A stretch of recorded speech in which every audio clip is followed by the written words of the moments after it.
Welcome back. You're like, hey, Professor Clements, that's a lot of text to start a slide with, and it absolutely is. I don't like a lot of text on my slides. But I wanted to kind of throw some things out there at you, and then we'll play with it later.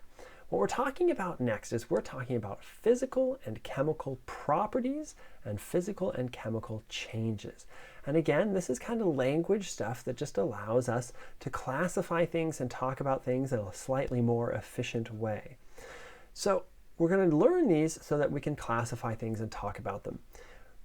A chemical and physical property. Well, what's a property? It's how we describe something. So if you were to describe me right now, you might describe my eye color, my skin color, my hair color, the shirt I'm wearing, or how I use my hands.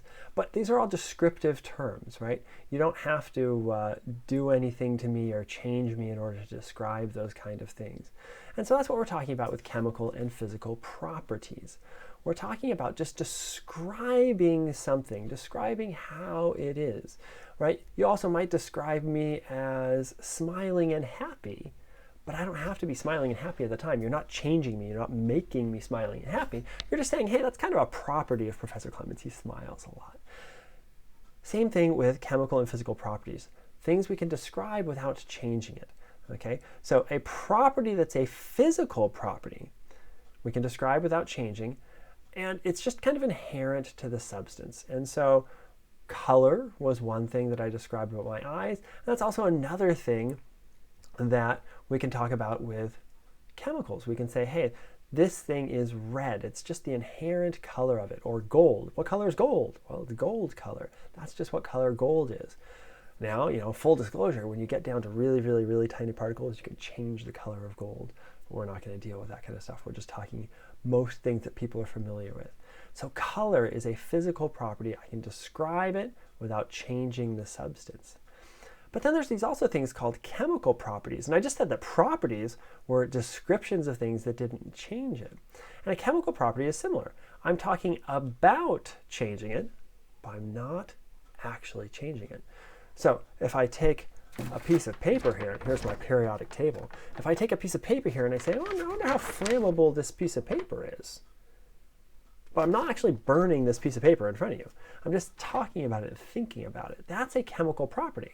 And what distinguishes a chemical property from a physical property is if I think about burning this paper, were I actually to burn this piece of paper, there'd be no paper left. But if I describe a piece of gold as gold colored, there's still gold left. And so a chemical property is a property, a description. You're not actually doing anything. But if you did it, you'd destroy what you have. So flammability is one chemical property. I can think about it. I'm not actually doing it. But if I did it, it would destroy what I have. And so those are our properties. Now, of course, properties aren't that useful because, if we just sat around and talked about burning the paper all day, we'd never actually get a chance to burn the paper. And so we talk about chemical and physical changes as well. And the change is when you actually do something. You actually did it. You burned it, right? So burning paper is a chemical change because it's chemical because I have a different set of chemicals at the end as I did at the beginning. At the beginning I had paper. At the end I have mostly carbon dioxide and water vapor. Yes, you make water vapor when you burn paper. And so, that would be a chemical change. What would be a physical change? A physical change is a change to a substance. Again, we're doing something to it. There's an act in the world. That's what makes it a change. But it doesn't actually change the substance itself. So an example I gave here is if I freeze water. If I freeze water, I get ice. You're like, well, didn't that change the substance? No, because it's still H2O. It's still chemically the same. It's in a different state. If I melted it again, I'd get water. But if I burn paper, I can't unburn paper. That's like a full-on change. There's new chemicals being produced, not just the state of them. And so we're going to go through a few examples and we're going to see if we can classify chemical and physical properties and chemical and physical changes. Remember, a property, you're just describing it, you're not doing anything. A change, you actually do it. Physical means you have the same thing before as you do after, the same chemical. Chemical means the chemicals you have at the start are not the same chemicals you have at the end. They changed somehow. So here's just a few examples.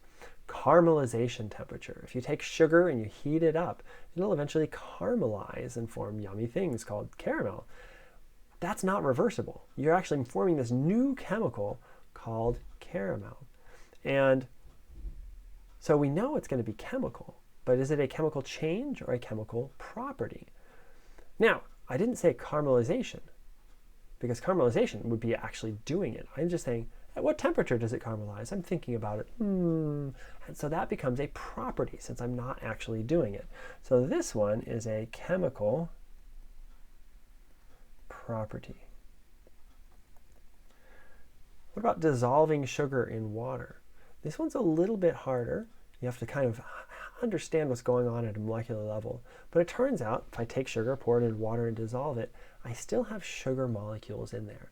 I've changed their phase. They were solid, and now they're what's called aqueous, which means dissolved in water. But I haven't actually changed the fact that I have sugar molecules. So I did something, right? That's a change. But dissolving is going to be a physical change. Okay. If I talked about the solubility of sugar in water, how much can dissolve, and we'll talk a lot about that later on in the class, that would be a physical property because I wasn't actually doing it. Okay, here I'm going to mix vinegar and baking soda. What's that going to do? Well, if you've ever done that, it makes that little volcano goes foaming. And what you have at the end are different chemicals. You made some gas. I mean, you didn't have a gas to begin with, and you made a gas. And so we've done some sort of chemical, right? Now, did we do it or did we think about doing it? Well, here we said we mixed. And so since we did it,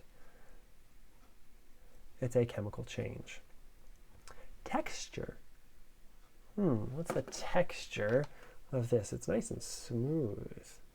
I didn't change the calculator, right? So we've got some sort of property, but I also didn't change the calculator. The calculator back is still the calculator back, so that is a physical property.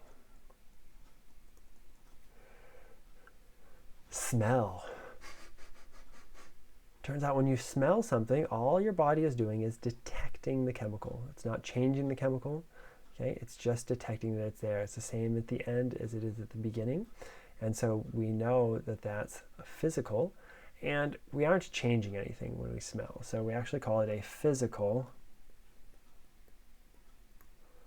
property. I could see why you might want to call it a physical change because you're actually smelling it, you're doing something. But the molecule is not really doing much. It's just kind of sitting there on your nose.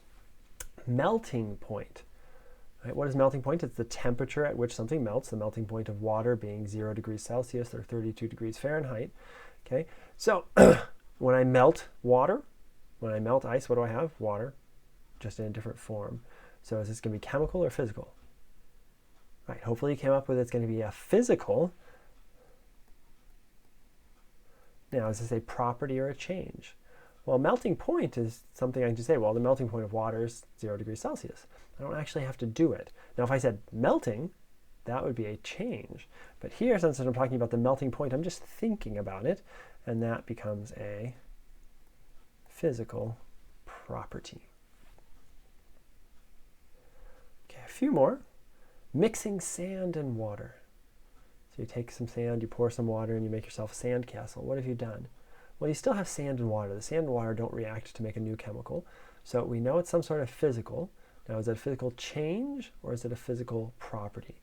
And here we're doing, right? We're actually mixing these things. So it becomes a physical change. Flammability. We just talked about that. How likely is this paper to burn? We're thinking about it, but we wouldn't have paper at the end, so this becomes a chemical property. Solubility. I just mentioned that one, actually. Solubility. How likely and how much can dissolve in water? And we decided that that was a physical property. I'm not actually dissolving it in water. I'm just thinking about it. And it turns out we don't chemically change things when we make them soluble too much. Digesting food. Well, what do you do when you digest food? You take that food, you break it down into other molecules that your body can use to make energy. So we're actually changing the chemical, right? So that could be some sort of chemical, and we're actually doing it. We're digesting it. We're not thinking about digesting it. And so this would be a chemical change. Alrighty. Next one, evaporation. What is evaporation? It's going from a liquid in a puddle. It's evaporating and forming a gas. So if I have liquid water, it evaporates to form gaseous water. I still have water at the end. So we know it's going to be some sort of physical. Now, are we thinking about it? Are we doing it? Evaporation kind of implies that we're doing it. It's evaporating. And so this will be a physical change. Shredding paper. I take a piece of paper, go shk, shk, shk, shk, shk, little tiny pieces. What do I still have at the end? I still have paper. So we know it's not going to be chemical because there's still paper at the end. It's in a different shape. So we know it's going to be physical. And is it a change or a property? Well, it's a change because I'm actually doing it. Right? How easy is it to shred paper would be a physical property. Shredding paper is a physical change. Right?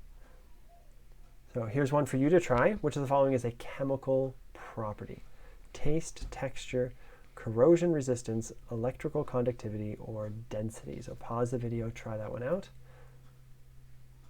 Alrighty. What about taste? Turns out we're just detecting the molecule, so that's physical.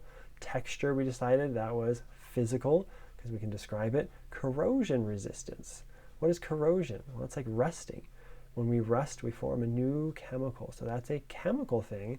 Is it a property or a change? Well, we're not doing it. We're actually saying, how can we not do it? By saying resistance. And so that is a chemical property.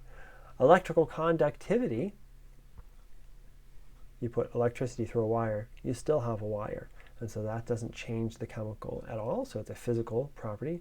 And density is also a physical property because it doesn't change the chemical. All right, that's our discussion of chemical and physical properties. Thanks for listening.